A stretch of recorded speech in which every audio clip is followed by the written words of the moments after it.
Projeto Memória do Tribunal Regional do Trabalho da 9ª Região tem hoje a honra de receber o Dr. Rodrigo Fortunato Goulart, advogado com 25 anos de experiência, uma pessoa com muita capacidade de comunicação, tem uma atividade também muito boa na área do magistério, é diretor do Instituto dos Advogados do Paraná.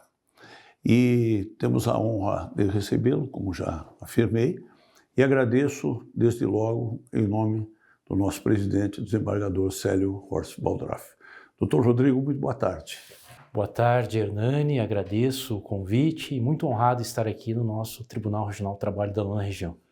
Tudo bem. Doutor Rodrigo, curitibano, em que escolas o senhor estudou? Eu estudei no Colégio Bom Jesus, aqui no centro, e estudei no Colégio Marista Santa Maria, então um colégio franciscano e um colégio marista, né, sob filosofia de Marcelino Champagnat. Perfeito. E de lá, onde é que surgiu sua vocação para o direito? Eu acredito que a vocação para o direito nasceu desse sentimento, né, da busca pela justiça, né, pela vontade de fazer justiça àqueles que são vítimas, né, de atos irregulares, de atos ilícitos, e essa vontade de com muita paixão, buscar o melhor e entregar o melhor para as pessoas através do Poder Judiciário, né? O advogado, sendo imprescindível para a administração da justiça, ele busca a justiça através do Poder Judiciário e busca entregar às pessoas, né, aos cidadãos comuns, aquilo que é de cada um por seu direito. Perfeito. Qual faculdade o senhor cursou? PUC do Paraná. PUC Paraná. Perfeitamente. E depois fez mestrado e doutorado ainda. Fiz especialização na PUC, mestrado e doutorado. E defendi o doutorado na área do direito do trabalho. Direito do trabalho. Inclusive, a minha tese tem muita relação com os acontecimentos atuais de plataformas, de subordinação, né? Então, a tese que eu defendi foi sobre o trabalho autônomo e o contrato de emprego. Perfeito. Aprovado com méritos. Foi aprovado. Quem participou da banca foi, inclusive, um dos membros da banca foi o então ministro do Supremo, Luiz Edson Fachin. Ele participou da banca, na época ele era professor do mestrado e doutorado da PUC do Paraná. Então tive a satisfação, a honra de tê-lo como membro do corpo docente lá e poder beber um pouco direto da fonte, né, de um grande professor que foi o professor Luiz Edson Fachin, e quem me orientou no doutorado e no mestrado também o professor Marco Antônio Villatori. Perfeitamente. Já foram ouvidos ambos nesse projeto do TRT-9. Muito bom. E onde é que surgiu essa opção pelo direito do trabalho? Na verdade, o senhor já disse isso, né? É a busca pela justiça. E o direito do trabalho, eu acho que se encaixa exatamente nisso de uma maneira muito mais direta do que as outras instâncias do Poder Judiciário. O direito do trabalho ele é um direito apaixonante, né? Porque como dizia o professor Fassbender Teixeira, é um direito de trincheira, né? Nós estamos ali num Vietnã, numa primeira instância, numa trincheira, na trincheira do direito. Costuma-se dizer que a advocacia trabalhista e a advocacia criminal são muito mais ligadas, né, com essas questões que estão aí no dia a dia, as questões humanas, né? Então, tudo isso chega para nós e chega diariamente para os advogados. Todos esses dramas humanos, no caso da advocacia criminal, né, são questões dramáticas, e no caso da advocacia trabalhista também. As relações capital-trabalho envolvem uma série de situações que podem ser angustiantes, dramáticas, e nós, advogados, estamos ali para propor a melhor saída, a melhor alternativa, orientar os nossos clientes, né? Então, tudo isso faz com que a gente se envolva com as causas dos nossos clientes, né? E não tem uma causa igual a outra. Então a gente atende causas difíceis quase todos os dias, mas apaixonantes, causas que envolvem pedido de indenização de danos morais, causas que envolvem discriminação, que envolvem muito assédio. Ultimamente, principalmente nos últimos 4, 5 anos pós-pandemia, a gente tem notado no escritório um aumento de afastamentos por doenças mentais no trabalho. Então, o direito do trabalho ele vai sofrendo mudanças. Agora temos a inteligência artificial que veio para ficar. As relações trabalhistas vão sofrendo mudanças, vão sofrendo modificações ao longo do tempo e o advogado está ali para orientar melhor o seu cliente. Então, tudo isso é muito, muito apaixonante, né? A gente leva os casos até o Poder Judiciário, a gente defende as nossas teses e a gente precisa, muitas vezes, comprovar tudo isso em audiências, com documentos. Então, a advocacia trabalhista é muito apaixonante, porque a gente está ali no dia a dia, junto com o cliente, e liga para o cliente, fala com o juiz e vai fazer sustentação oral no tribunal. É muito apaixonante. Perfeitamente. Essa questão das doenças mentais, hoje tornou-se um lugar comum se falar em burnout, né? Que é algo muito comum dentro da relação de trabalho.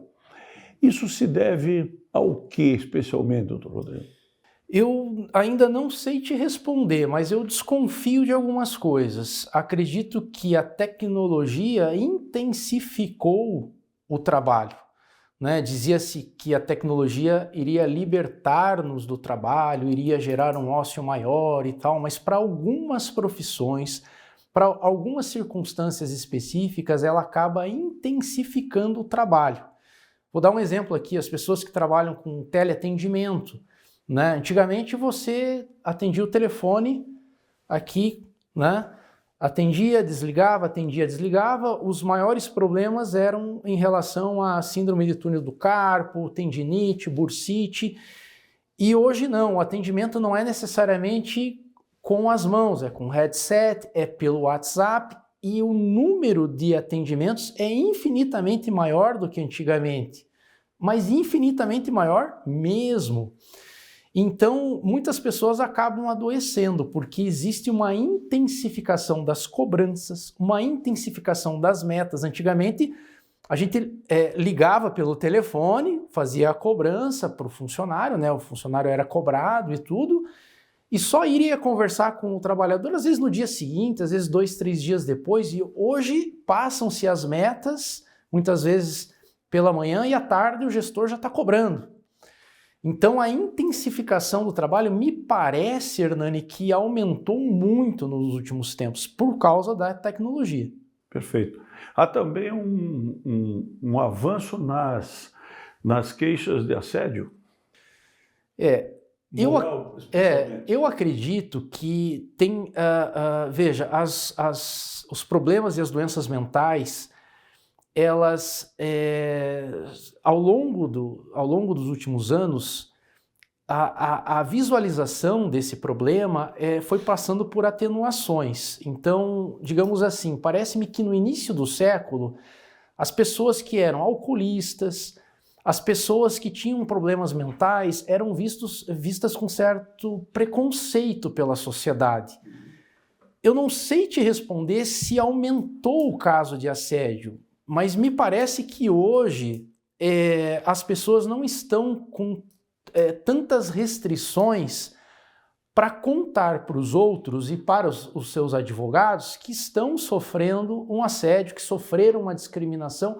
Eu acabei de chegar aqui e atendi recentemente uma pessoa que disse que está sofrendo discriminação, assédio por ser obesa no trabalho.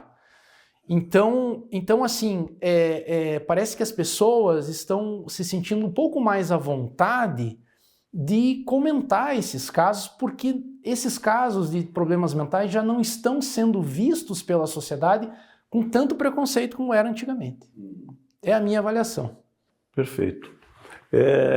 No que mais a justiça do trabalho, o direito do trabalho, modificou-se em relação ao seu início de carreira, por exemplo?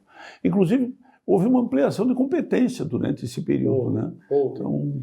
eu acredito que o direito do trabalho, ele vai sofrendo, ele sofreu, sofre e sofrerá modificações por quê? Porque a legislação ela é dinâmica e as relações de trabalho são dinâmicas, né?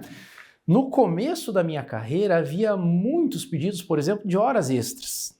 Muitos pedidos de horas extras, questões envolvendo cartões ponto, o cartão ponto que não era britânico, que era, etc. Isso hoje já não é mais, digamos assim, dentre os processos da Justiça do Trabalho, considerados, digamos assim, os processos que mais tramitam com pedido de hora extra, né? Hoje nós temos muito mais pedidos de indenização por assédio, muito mais.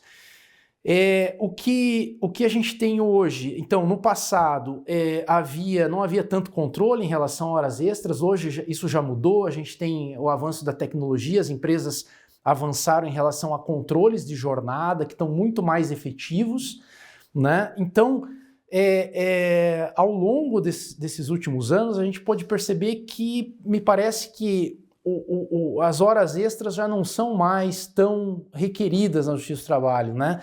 A gente tem muito mais pedidos de assédio moral, pedidos que envolvem discriminação, temos ainda pedidos de indenização por acidentes e doenças ocupacionais, que já foram muito maiores do que são hoje, pelo menos no meu sentir. O Brasil teve uma redução de números de acidentes e de doenças ocupacionais desde a década de 70, isso comprovado por dados do CAGED, do Ministério do Trabalho. Nós chegamos a ser, nós éramos o segundo ou terceiro país com maior número de acidentes de trabalho no mundo, em números absolutos. Hoje somos o quarto, quinto em números absolutos. Já diminuímos bastante. Mas nós temos no Brasil ainda um número bem alto de afastamentos de pessoas por doenças ou acidentes de trabalho, pessoas que deixam o mundo do trabalho todos os dias. Muita gente. Muita gente. Então, eu vejo que a Justiça do Trabalho ela tem um grande desafio no sentido de continuar a receber todas essas situações que envolvem relações trabalhistas. Continuo acreditando que a Justiça do Trabalho é o órgão mais competente, mais capaz, no sentido de analisar essas questões, enfrentar essas questões, entregar a tutela jurisdicional mais adequada para todos os tipos de contrato que envolvem o objeto trabalho humano, seja ele subordinado ou não. O senhor tocou agora num ponto interessante, subordinado ou não. A questão da pejotização. Qual a sua opinião sobre isso? E considerando ainda o fato de que o Supremo Tribunal Federal tem legislado ao arrepio da legislação trabalhista. Ou tem decidido ao arrepio, né, não legislado. É um tema bastante polêmico, Hernani, porque é assim, explicando aqui de forma bem resumida, né?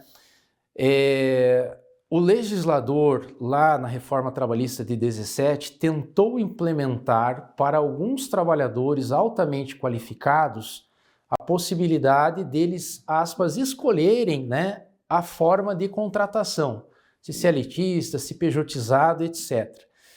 A grande questão é que, e a grande discussão de hoje, é que se você permitir com que o trabalhador escolha a modalidade de contratação, se é elitista ou pejotizado, isso pode criar um problema, né, dentro das relações trabalhistas no Brasil, dentro da regulação trabalhista no Brasil. Porque, inevitavelmente, algumas empresas podem impor que a contratação para trabalhar aqui na minha empresa seja como PJ, porque é mais barato, né? Dependendo do quanto essa pessoa ganhe por mês, pode sim ser mais barato.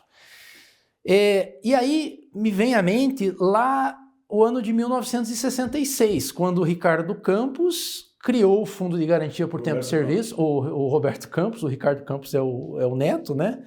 Quando o Roberto Campos criou o Fundo de Garantia por Tempo de Serviço, e que foi algo extremamente positivo e tudo, né? Mas que lá naquela época foi estipulado que o trabalhador deveria escolher entre a estabilidade decenal ou o regime do fundo de garantia. Perfeito.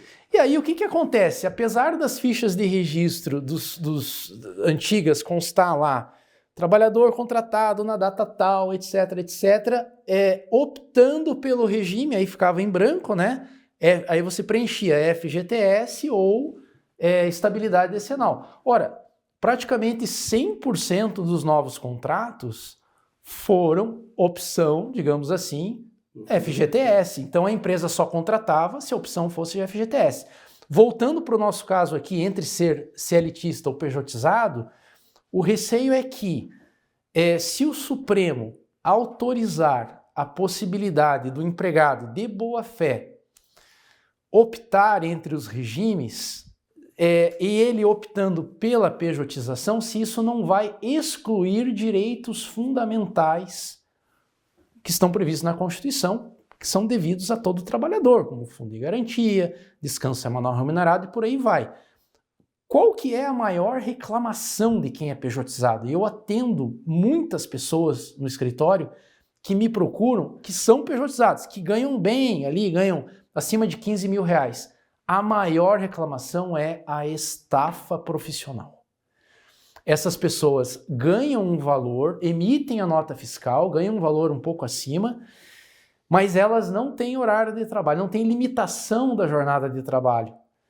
Então, invariavelmente, todas essas pessoas que acabam me procurando no escritório estão esgotadas emocionalmente, assim, destruídas. Por quê? Porque estão trabalhando 10, 11, 12 horas por dia, finais de semana e tudo mais. Então, acho que o grande desafio do Supremo é assim, particularmente eu, assim, acredito que o Supremo deve estar imaginando algo nesse sentido, estabelecer algum critério objetivo para evitar a insegurança jurídica, para que juízes trabalhistas não reconheçam um vínculo de emprego, e isso pode, num vínculo reconhecido de uma pessoa que ganha um salário alto, pode gerar um passivo trabalhista muito grande para a empresa.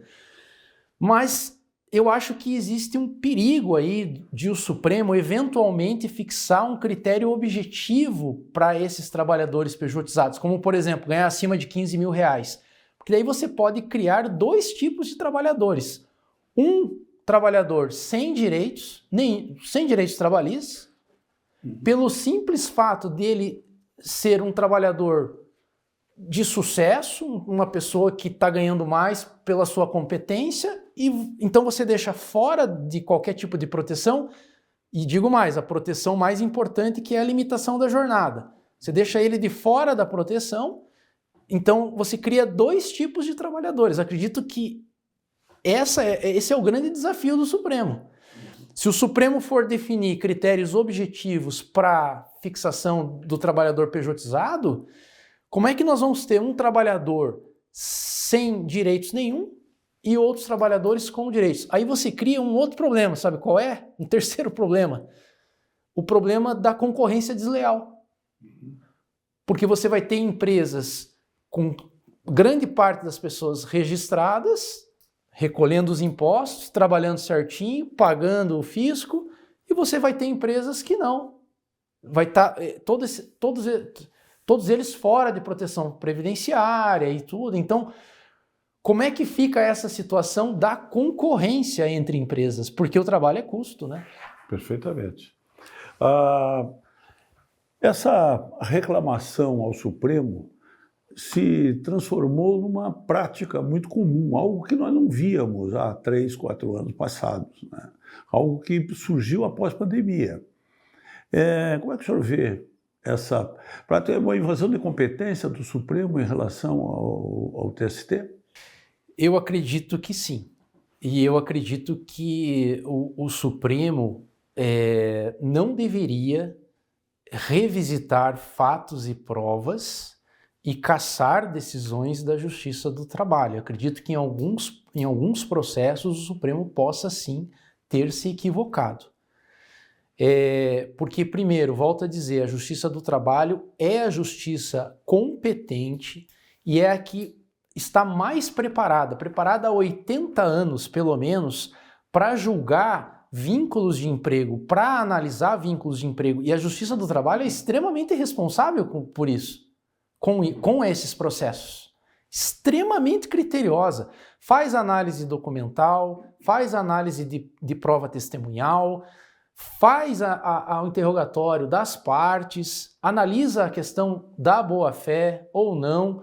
Então, a Justiça do Trabalho é competente, está preparada para julgar, analisa os fatos em primeira, segunda instância, em terceira, no caso do TST, instância extraordinária, matéria de direito, e eu não me recordo, na minha advocacia, do TST ter reanalisado fatos e provas, ou ter reenquadrado, o TST, ter reanalisado fatos e provas em matéria, por exemplo, de vínculo de emprego. Então, particularmente com toda a vênia, acredito que o Supremo, em alguns processos, possa sim ter se equivocado ao revisitar fatos e provas, né? Acredito que o Supremo deveria deixar toda essa questão para a Justiça do Trabalho, como sempre foi.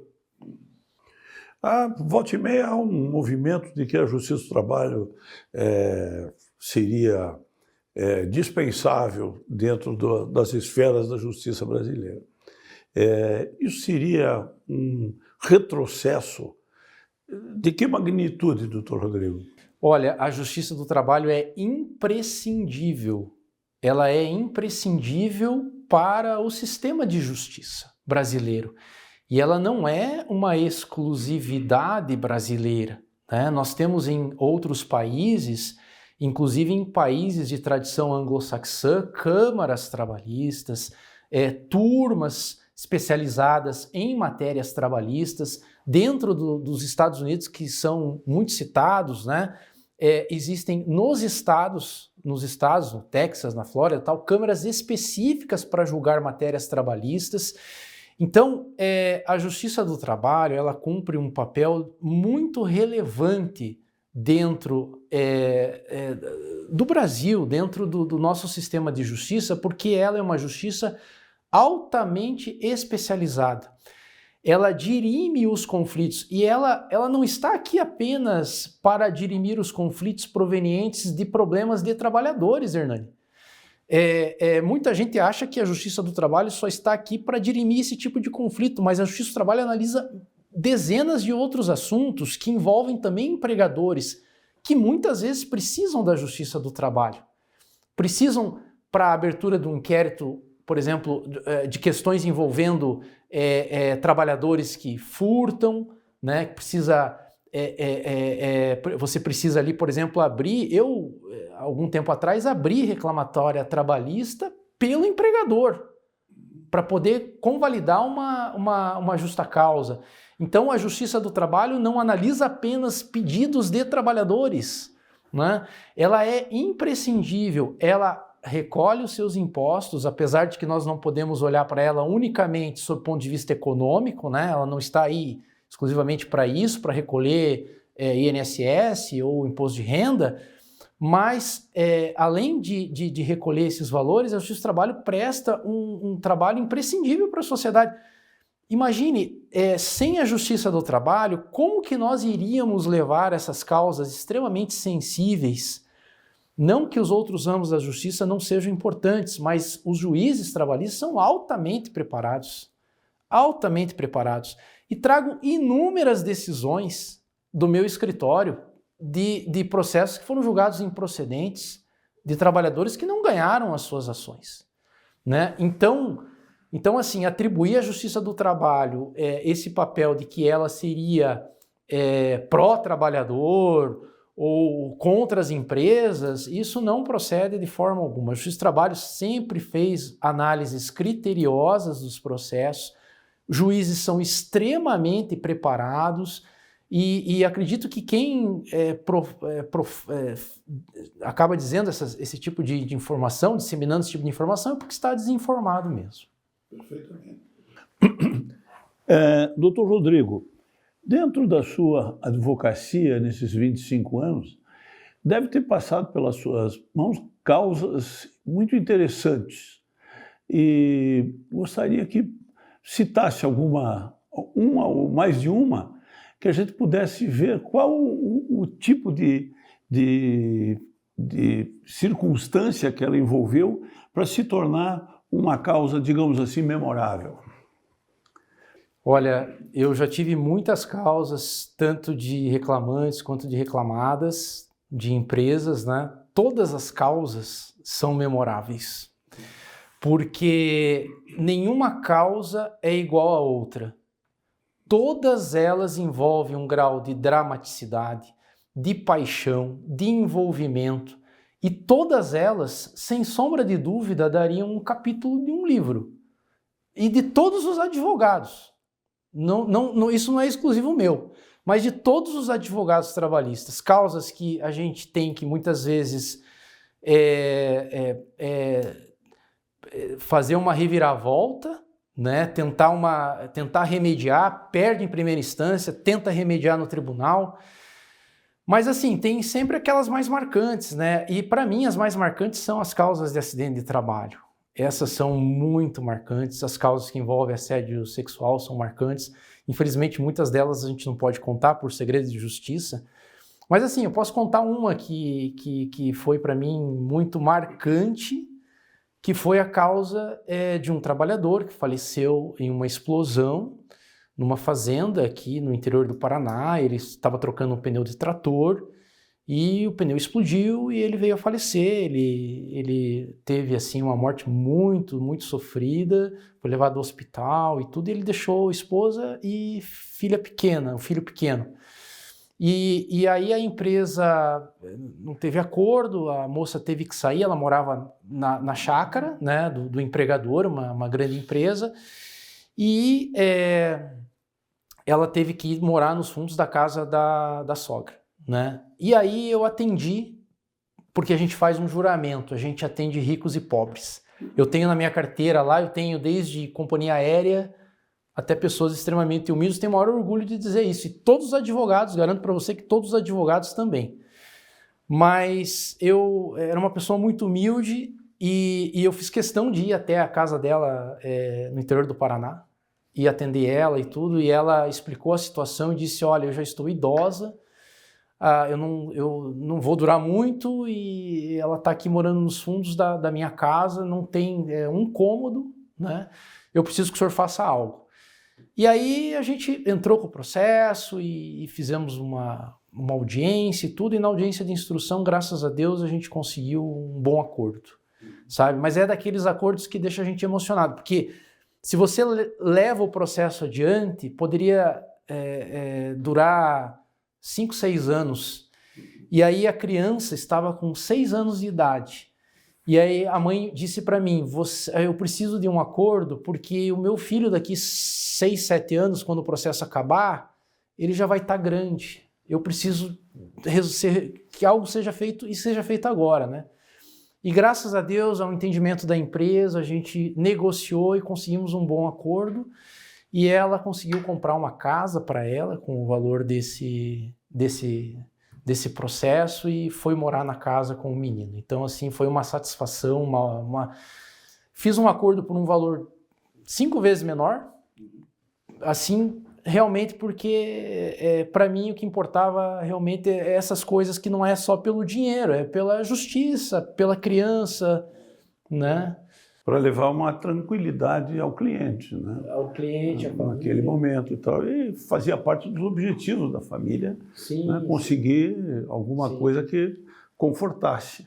Exatamente. Acho que essa é uma função muito nobre da Justiça do Trabalho, né? Essa questão de você levar a paz, né? Até a Justiça do Trabalho é conhecida como a casa da paz social, né? Então tem isso, né? Tanto como distribuição de renda, como a possibilidade de gerar algum tipo de conforto, como nesse caso, né? Eu tenho sempre me deixou assim, muito curioso o fato de que, na Justiça do Trabalho, a relação dos advogados com os juízes me parece muito mais próxima do que na justiça, nas outras esferas da justiça, a Justiça Federal, a Justiça Estadual.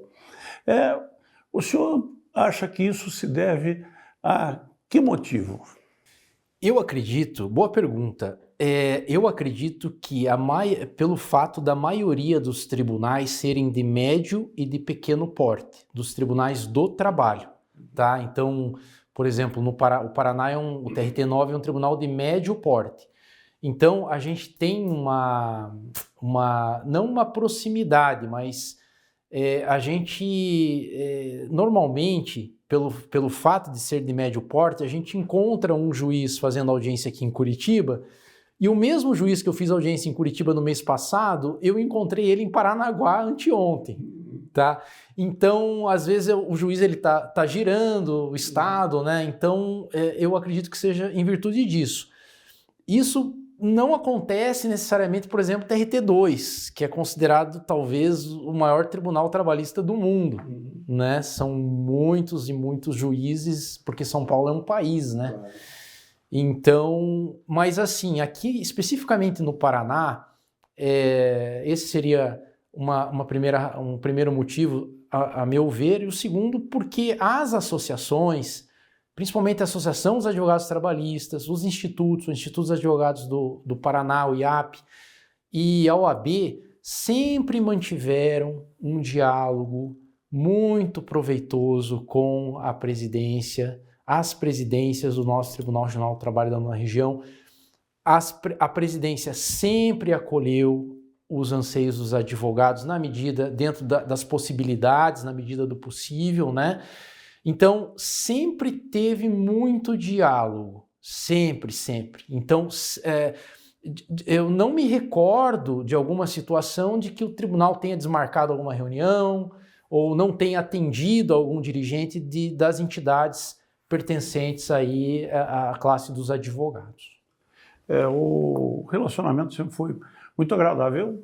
O senhor lembra, ali por volta de 2010, 2011, houve uma grande, não digo uma polêmica, mas uma grande discussão entre o tribunal e a ordem no sentido de implantar ou não o processo eletrônico, né? Sim. E aquilo foi negociado durante alguns meses, sempre em alto nível. Sim. Né? Até que se acertou-se, né, a implantação do sistema, e o sistema foi uma revolução. Sucesso, né? Eu, inclusive, num congresso no Equador, eu apresentei o Escritório Digital do Paraná. Que era um sistema fantástico. E assim, um sistema, os advogados gostavam muito, porque ele reproduzia exatamente o processo físico, nas páginas e tudo. A gente teve muita dificuldade quando teve que abandonar o escritório digital do Paraná, desenvolvido aqui pelo tribunal. Exatamente, o Dr. Braulio Guzmão. Exatamente. Mas até hoje, alguns advogados dizem, olha, nós não voltamos a ter a mesma eficiência do escritório digital, mesmo no sistema de hoje, 15 anos passados. Sim, confirmo, assino embaixo. Porque o escritório digital era muito bom mesmo. Hoje, assim, o PJE precisa de melhorias. Tem algumas coisas muito boas no PJE, que é a uniformidade, né? Então, principalmente quem é advogado e tem processos em outros regionais, como é o caso do nosso escritório, a gente tem uma facilidade a interface é a mesma, a gente entra no TRT15, TRT2, TRT4 com a mesma facilidade que entra no TRT9, né? Então não são vários sistemas. O relacionamento no segundo grau é o mesmo para os advogados também? Os embargadores? Falando por mim, sempre foi muito bom, muito proveitoso, muito respeitoso, sempre, né? Então, falo isso por mim. Na época que frequentei e fiz parte da Comissão de Direito do Trabalho da OAB, sempre foi muito respeitoso, sempre os advogados foram muito bem atendidos pelos eminentes magistrados. Em relação ao senhor que advoga em outros tribunais do trabalho, em relação à eficiência, como é que o senhor vê o TRT9? É uma boa pergunta. Agora, hoje, com a inteligência artificial, muita coisa melhorou em todos os regionais. Eu vejo, em relação à marcação de audiências, por exemplo, o TRT9 muito mais ágil do que outros regionais. Acredito que pelo volume de processos, né? Então, quando a gente distribui, por exemplo, um processo aqui no TRT9, agora em 2025, tem varas que marcam audiência em 30 dias, tem audiência marcada. Em outros regionais, chega a 1 ano. 1 ano, na primeira audiência, né? Então, aí eu já não vou saber informar o porquê dessa diferença. Imagino eu que é em relação ao volume de processos, né? Então, eu não tenho acesso aos dados do tribunal para saber o volume de ações de 2025, 2024, mas a gente tem sentido que o TRT da Nona tem, no processo de conhecimento, tem tido resultados muito bons. No processo de execução, algumas varas podem melhorar, né? Algumas acabaram sofrendo correção alguns anos atrás, houve um acúmulo de processos, mas no geral, sim, é um tribunal excelente de se advogar. Muito bem. O senhor, além da advocacia, e é normal isso, também exerceu o magistério, especialmente na PUC, né? Na Escola de Negócios. Como é que foi essa experiência? O senhor continua dando aula, não? Sim, continuo dando aula, a gente não para, né? A docência é uma paixão, assim. Eu dou aula desde que me formei, praticamente, sempre foi meu sonho dar aulas, né? E sou muito vocacionado para isso, acredito que pela minha formação no Colégio Bom Jesus, no Colégio Santa Maria, eu sempre gostei de dar aulas, de trocar informações com os meus alunos. Os alunos, eles acrescentam muito à experiência docente, né? Trazem cada um deles ali a sua visão de mundo, os seus casos, né? As dificuldades que eles têm na empresa, os casos que eles passaram ali. Isso enriquece bastante as aulas. Então, a gente aprende muito também dando aula. Então, eu faço questão de continuar dando aula.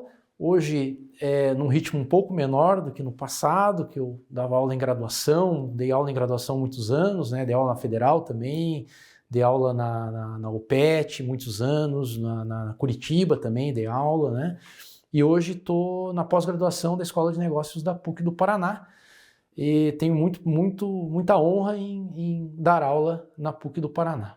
Perfeitamente. E, além disso, com atuação também muito efetiva no Instituto dos Advogados do Paraná, onde somos colegas. Ah, sim. Sim, o IAP é um caso de amor, né? Porque é um instituto fundado há mais de 100 anos, né?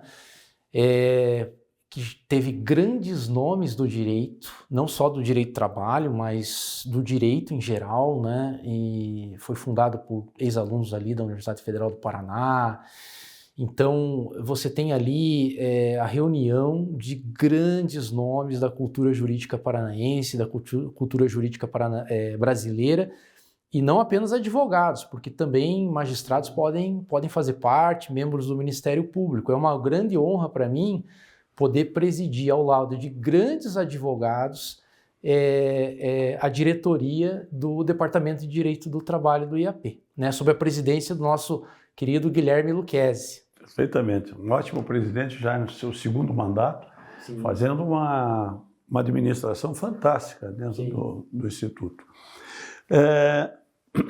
Doutor Rodrigo, o senhor falou na inteligência artificial e eu gostaria que o senhor nos desse a sua visão do futuro sob a égide da IA.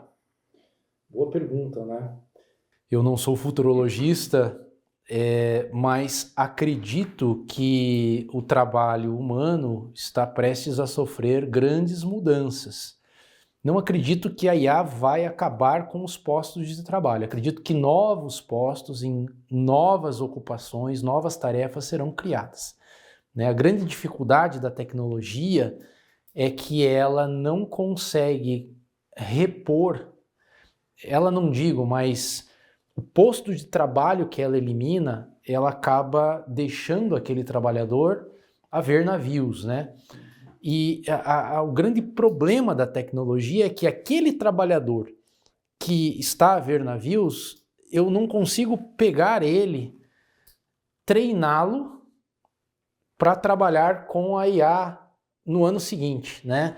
Para você formar uma pessoa, um técnico, uma pessoa em qualquer tipo de função, exige-se muitos e muitos anos de estudo. Então, a dificuldade é essa, né? Você, primeiro, o direito poderia criar mecanismos para minimizar o impacto da IA em relação a determinados postos de trabalho que serão eliminados. Isso sem sombra de dúvida. Teremos novas funções e novas tarefas e profissões que a gente nem imagina, Hernani. Profissões que ainda serão criadas. O meu filho já estuda na escola essas tendências de IA, porque daqui 5, 6, 7 anos as profissões serão bem diferentes das profissões que nós conhecemos hoje, né?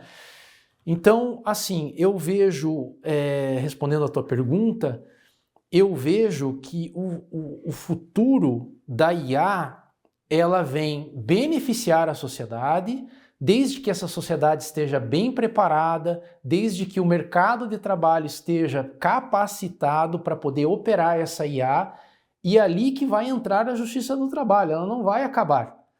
Porque mesmo com o IA, nós teremos questões desafiadoras no direito, questões desafiadoras para a Justiça do Trabalho enfrentar.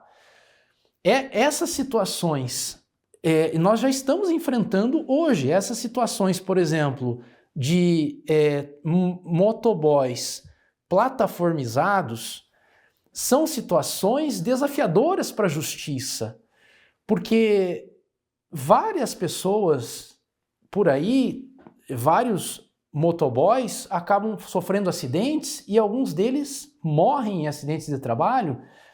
E algumas dessas empresas dizem que não tem responsabilidade, né? E às vezes quem morreu ali é um pai de família. Então, como que vai ficar essa situação? É uma situação nova, colocada pela tecnologia, na qual aquela empresa que disponibiliza a plataforma, ela não se vê como contratada. Ela não vê o motoboy como contratante, ela como contratada, ela se vê como intermediadora entre alguém que pediu o serviço de entrega e o motoqueiro. Então são desafios, né? Se mistura essa situação, mas quem que é o contratante? Quem que é o contratado? Como é que é isso? Né? São situações criadas pela IA, porque tudo isso que a gente usa nessas plataformas tem inteligência artificial, né? Você vai pedir um Uber, ele localiza, ele entrega ali, né, para o motorista qual é a tua localização exata, qual é o melhor trajeto, tudo isso aí já é a IA trabalhando, ela está fazendo o melhor percurso, ela otimiza o valor da corrida, né? Se estiver chovendo, se for final de dia, ela cobra mais caro, então ela já faz esse cálculo. Então são desafios que estão vindo para a Justiça do Trabalho, né, por meio da inteligência artificial. Difícil dizer para onde que nós vamos. Uma coisa é certa, para onde a gente for, haverão novos postos de trabalho, novas demandas, e a Justiça do Trabalho vai ter que estar ali para resolver esses conflitos, né? Não excluindo a Justiça do Trabalho sobre a ideia de que é algo novo, porque a tecnologia acompanha, desde a Revolução Industrial, ela vem acompanhando a gente. As coisas vão mudando, né? Mas o contrato permanece. Você tem que ter um contrato. A regulação é feita através de um contrato, né? Entre contratante, contratada, e qual é o objeto desse contrato? É o trabalho humano. Então a Justiça do Trabalho tem que ser chamada para resolver qualquer tipo de conflito que venha existir ali. Perfeitamente. O senhor tem um filho que tem um grande futuro pela frente. O senhor indica o direito como uma profissão?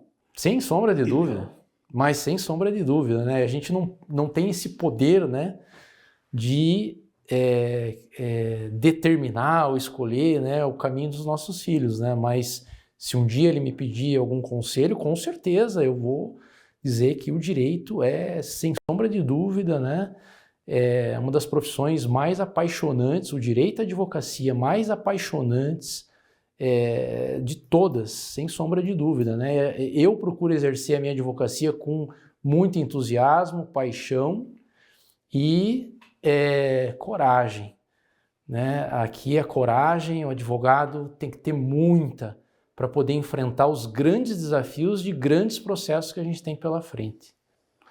Doutor Rodrigo, já para finalizar, uma mensagem sua aos nossos espectadores e às novas gerações. Olha, eu diria o seguinte, Hernani, que a gente tem que fazer tudo na vida com muita paixão, com muita dedicação e com muita fé, né? Se a gente faz isso na nossa vida, todos os dias da nossa vida serão incríveis.